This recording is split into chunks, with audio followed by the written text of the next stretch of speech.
Salam berbahagia para mahasiswa.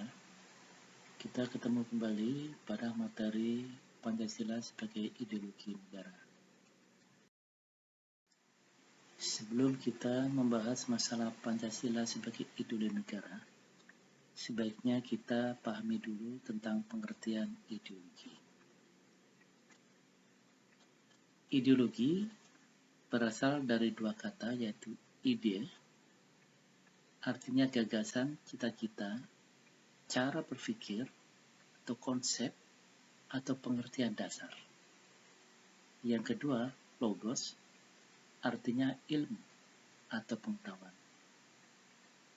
Dengan demikian, ideologi secara harfiah adalah suatu pengetahuan dasar yang memuat gagasan tentang ide atau science of idea atau pengetahuan tentang gagasan dasar. Pengertian ideologi menurut beberapa ahli. Yang pertama, menurut C.C. Rodick, ideologi adalah kumpulan gagasan secara logis dan berkaitan dengan cara-cara identifikasi nilai yang memberikan keabsahan bagi perilaku dan institusi. Jadi di sini menekankan pada identifikasi nilai yang diterapkan oleh individu maupun lembaga. Yang kedua, menurut Gunawan Setiarjo, ideologi adalah sebuah perangkat ide dasar atau ide asasi tentang manusia beserta realitas yang dijadikan sebagai pedoman dalam cita-cita meniti kehidupan.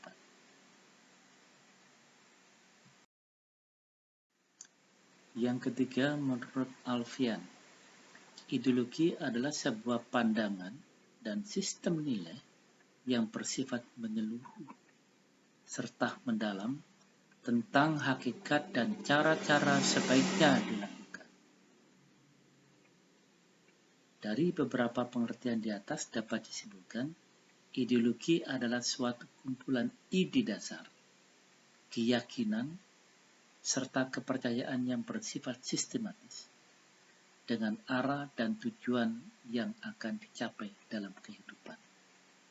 Oleh karena itu, setiap negara atau bahkan individu, dia memiliki ideologi, yaitu keyakinan yang akan dilakukan untuk mencapai tujuan di dalam kehidupannya. Dengan demikian, ada beberapa fungsi dari ideologi. Yang pertama adalah sebagai sumber dari segala nilai sosial dan norma yang berlaku.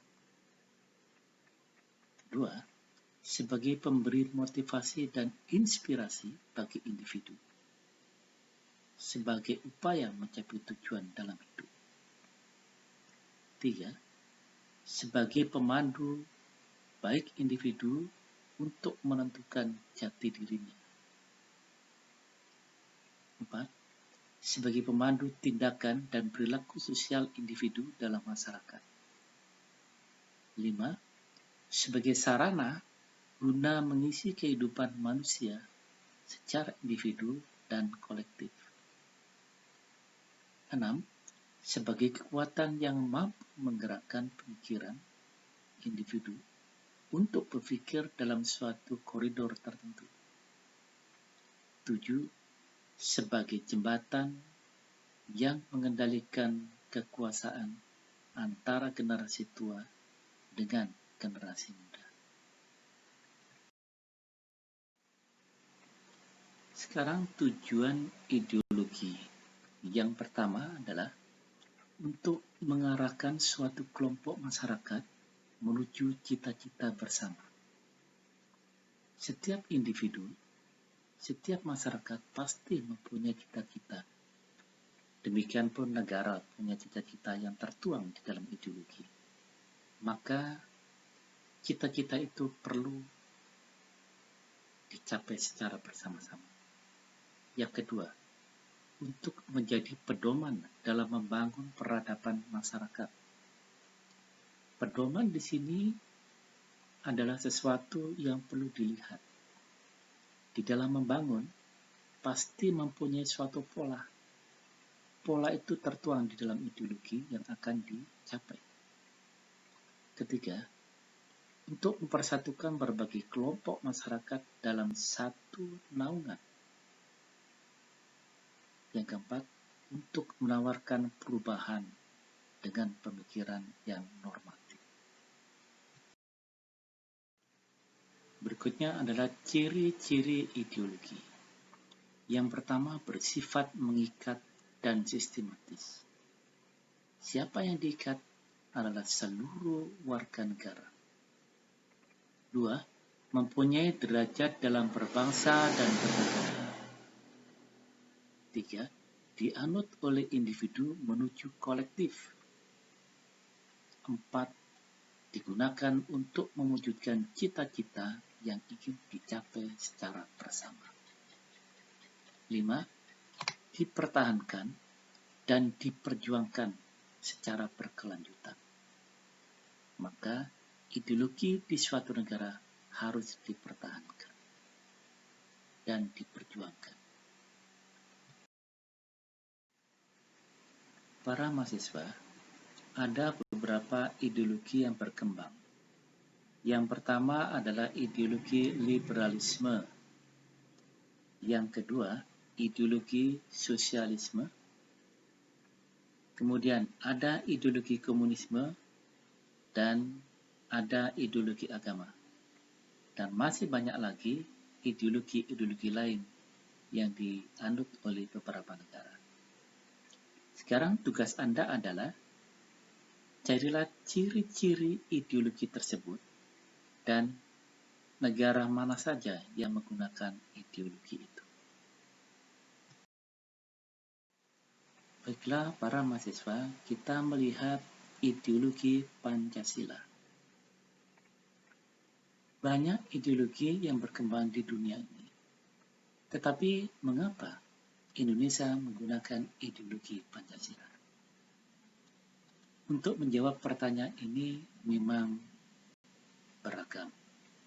Tapi sebagai panduan, marilah kita kaji mengapa Indonesia menggunakan ideologi Pancasila.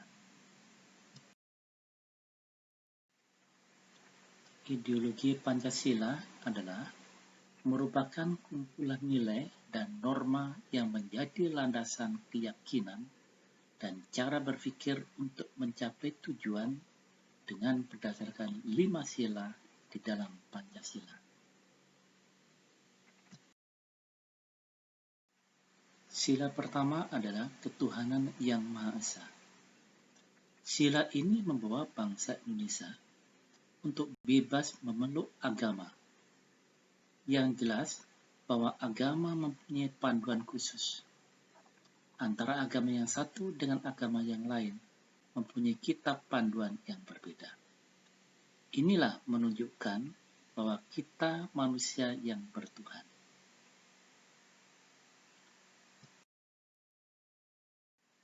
Sila kedua adalah kemanusiaan yang adil dan beradab. Hal ini menunjukkan hakikat manusia, yaitu sebagai manusia sosial. Hal ini menunjukkan bahwa kita hidup ini tidak sendiri. Kita hidup ini berdampingan dengan orang lain. Dalam sila ini, mendorong kita untuk dapat bersama-sama dengan orang lain.